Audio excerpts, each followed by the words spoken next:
ಮಹಾಸ್ವಾಮಿ, ಪ್ರಸನ್ನ ಸಿಂಹ ಅವರು ಈ ಮೊಕದ್ದಮೆಯಲ್ಲಿ ವಾದ ಮಾಡ್ತಾ ಇಲ್ಲ. ಕ್ಷಮಿಸಿ, ನಾನು ಈ ಮಾತುಗಳನ್ನು ಹೇಳ್ತಾ ಇದ್ದೀನಿ.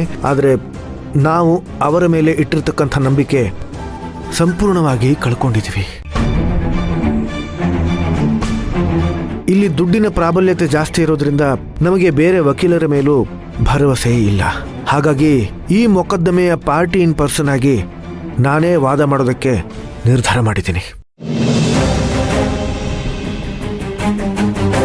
ಮಹಾಸ್ವಾಮಿ, ಇದಕ್ಕೆ ಬೇಕಾಗಿರೋ ಎಲ್ಲ ಕಾಗದ ಪತ್ರಗಳನ್ನು ನಾನು ಈಗಾಗಲೇ ನ್ಯಾಯಾಲಯಕ್ಕೆ ಸಲ್ಲಿಸಿದ್ದೀನಿ.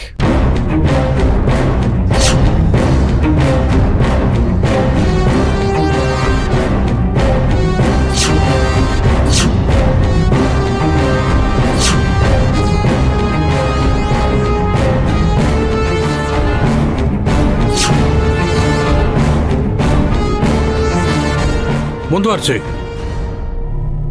ಧನ್ಯವಾದಗಳು ಮಹಾಸ್ವಾಮಿ. ಮೊದಲಿಗೆ ನಾನು ಭಾಗ್ಯಮ್ಮನವರ ಪಕ್ಕದ ಮನೆಯವರಾದ ಪದ್ಮಾವತಿ ಹಾಗೂ ಪಾರ್ವತಿ ಅವರನ್ನ ಕರೆಸಬೇಕು. ಪದ್ಮಾ ಪಾರ್ವತಿ, ಪದ್ಮಾ ಪಾರ್ವತಿ, ಪದ್ಮಾ ಪಾರ್ವತಿ.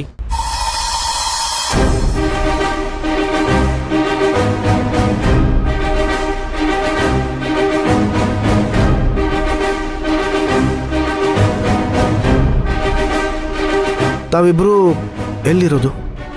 ಭಾಗ್ಯಮ್ಮನವರು ತಮಗೆ ಹೇಗೆ ಪರಿಚಯ? ನಾವು ನಾರಾಯಣಪುರದಲ್ಲಿರೋದು, ಭಾಗ್ಯಮ್ಮನವ್ರ ಮನೆ ಪಕ್ಕದಲ್ಲಿ.